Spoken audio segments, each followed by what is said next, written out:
அனைவருக்கும் எனது உலகணிந்த வணக்கத்தையும் வாழ்த்துக்களையும் தெரிவித்துக் கொள்கிறேன்.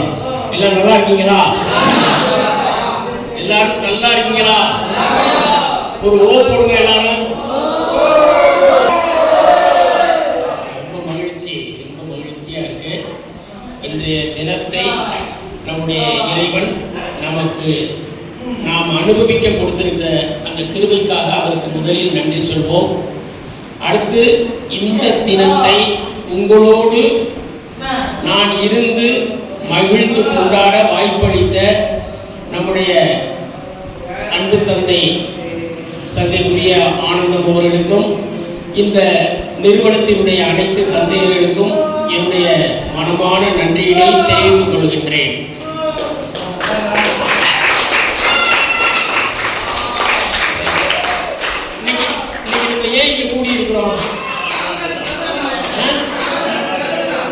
காமராஜர் பிறந்த நாளா? காமராஜர் எந்த நாட்டை சேர்ந்தவர்? காமராஜர் எந்த நாட்டுக்காரரு?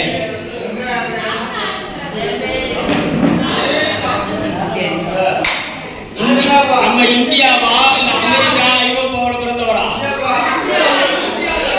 இந்தியாவில் பிறந்தவர். இந்தியாவில் பிறந்தவர் மட்டுமல்ல, குறிப்பா நம்முடைய தமிழ்நாட்டில் நம்முடைய பழைய ராமநாதபுரம் மாவட்டத்தில் விருதுநகர் என்கிற ஊருக்கு பக்கத்தில் விருதுப்பட்டி, அதான் பழைய பேர், அங்கே பிறந்தவர் காமராஜர்.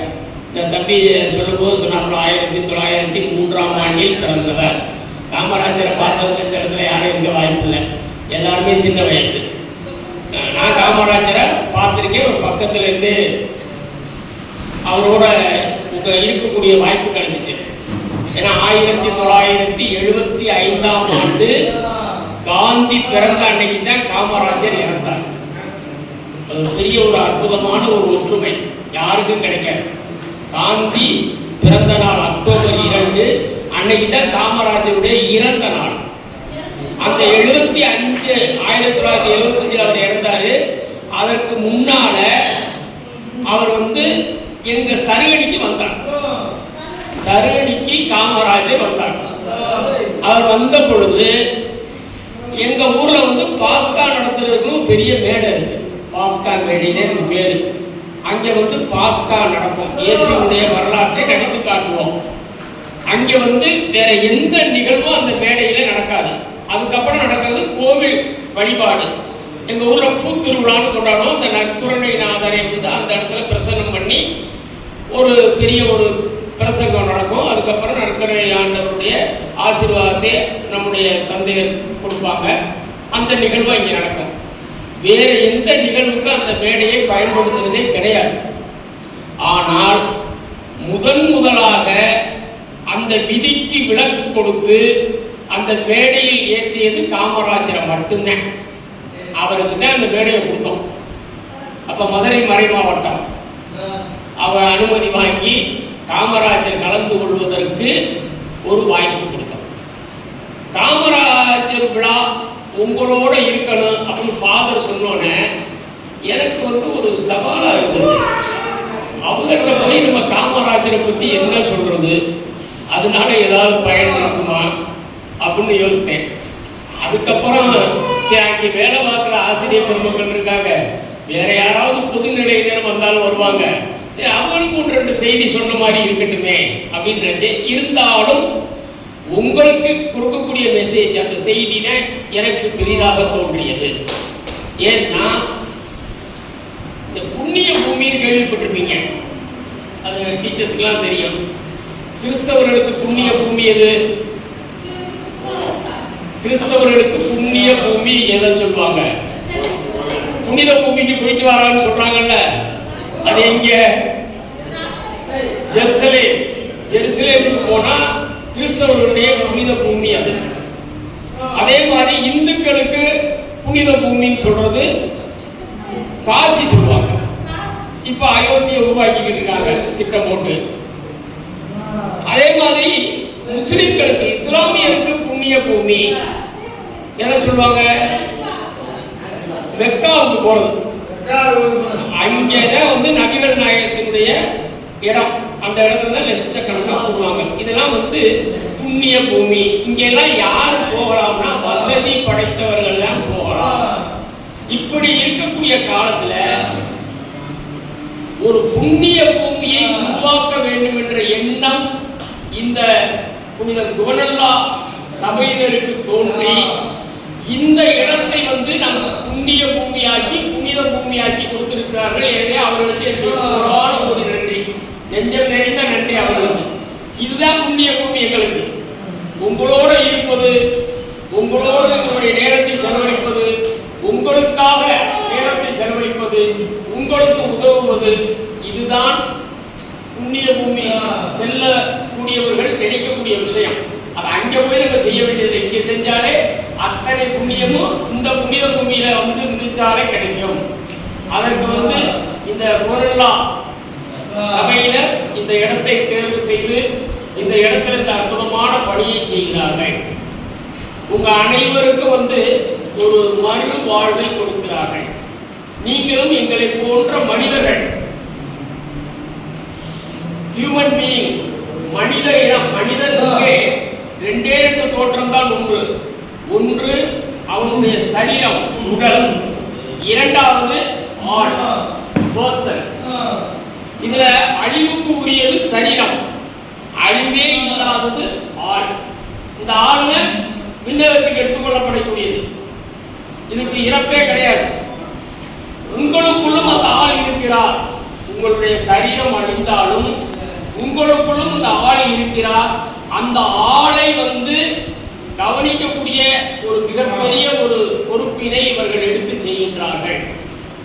அதனாலதான் இவர்கள் பூரா வந்து புண்ணிய பூமிக்கு சொந்தக்காரர்கள். அந்த இடத்துல கால் வைக்க வாய்ப்பு கொடுத்த நாமும் அந்த புண்ணியத்தை பெறுகிறோம்.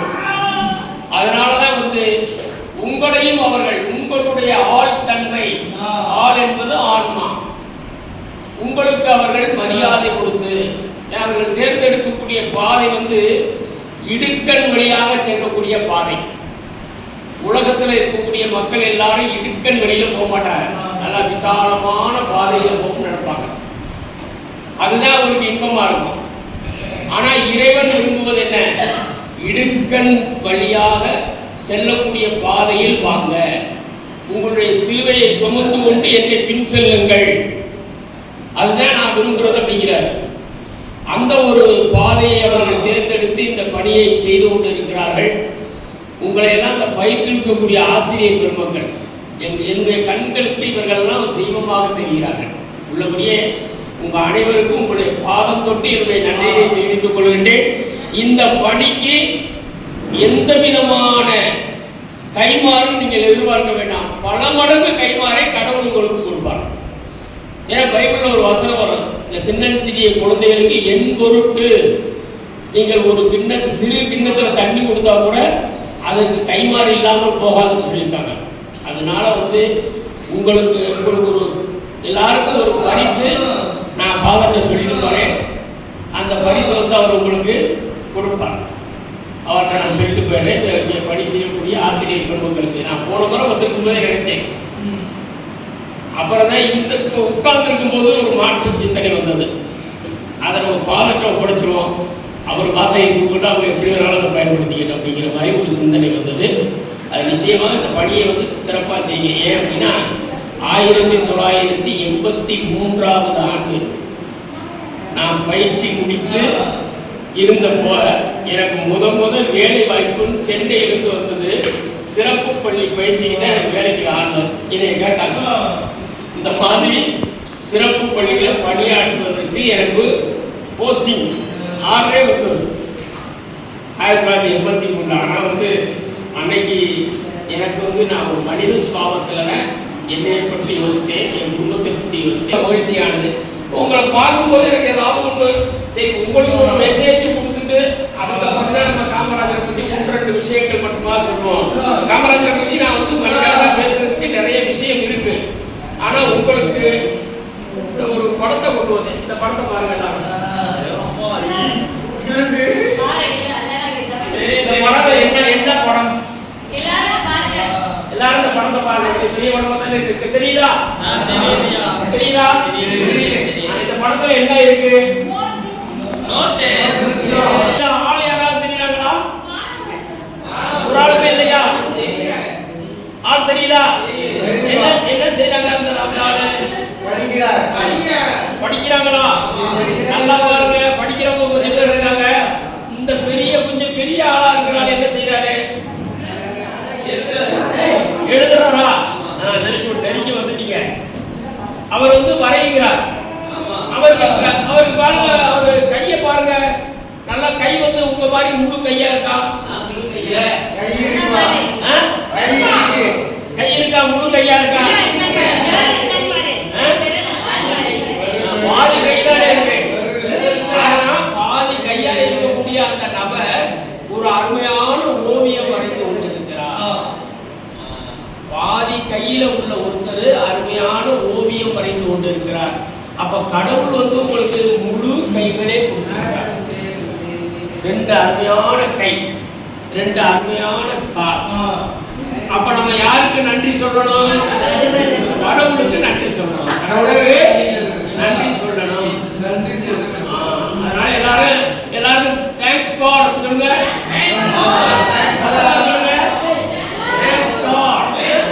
கடவுளுக்கு நன்றி. இந்த படம் உங்க ஸ்கூலுக்கு தான் கொடுத்துட்டு போறேன்.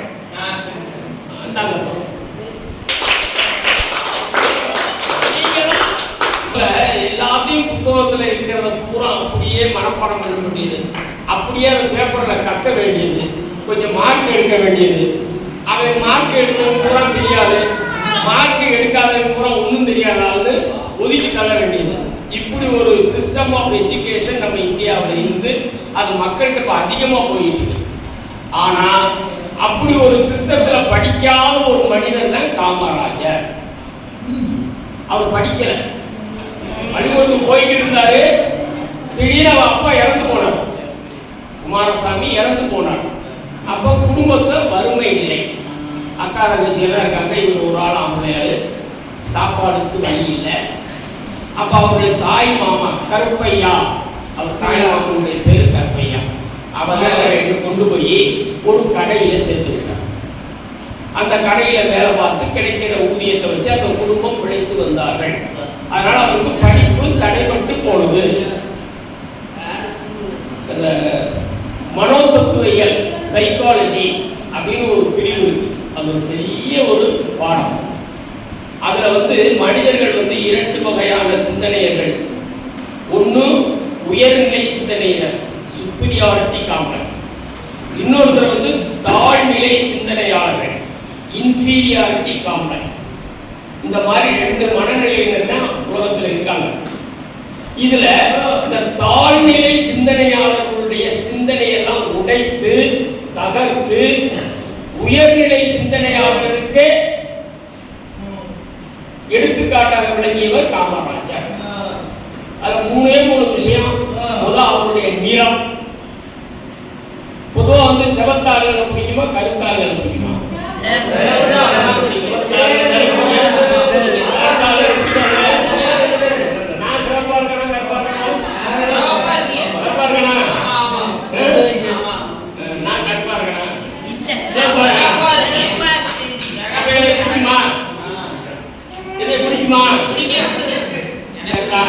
இப்ப நம்ம ஒரு பொண்ணு பார்க்க போறோம்.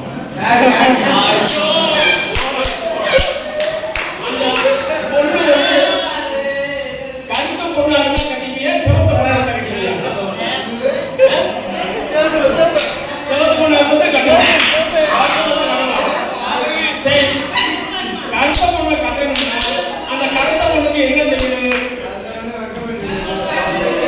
நிறைய நகை போட்டா கட்டிப்பியா? சிவத்த பொண்ணு, ஆனா அது 2 பவுன் நகை போடுவாங்க. கருத்த பொண்ணு அதுக்கு 20 பவுன் நகை போடுவாங்க. யார கட்டுல 20 பவுன் போட்டாலும் கட்டியா, 2 பவுன் போட்டாலும் கட்டியா? கருத்தும் தேவையில்லை, பவுன் தான் போட்டோம். அப்படி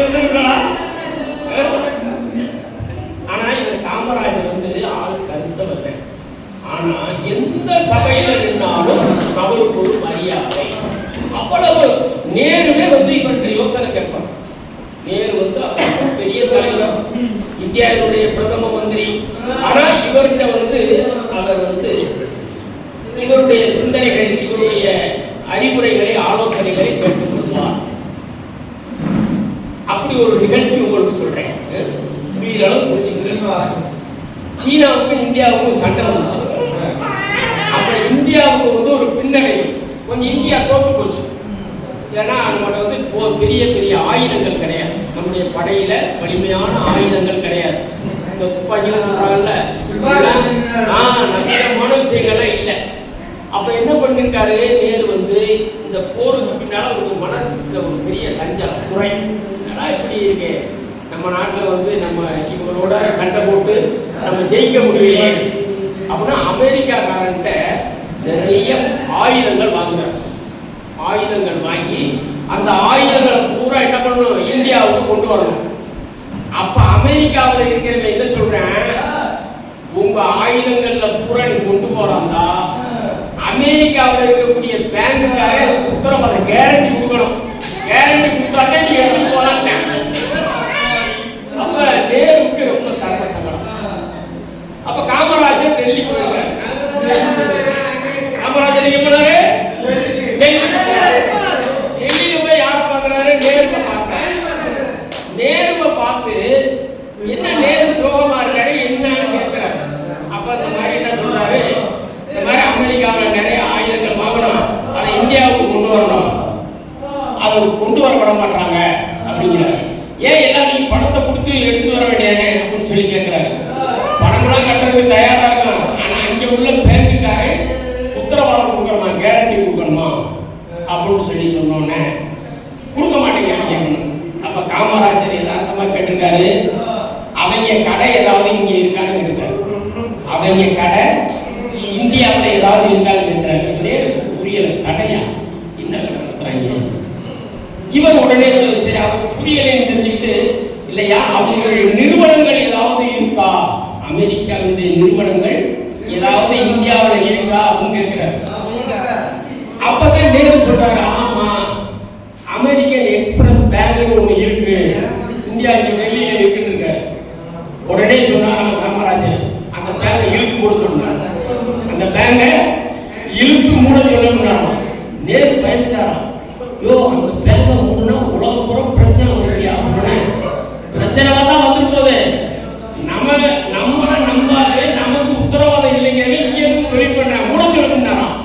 உடனே சேர்மனை நேரு கூட்டையா ஒரு பேங்க முடிச்சுங்க, வேலையில் போகுது அமெரிக்காவுக்கு கொண்டாராம்.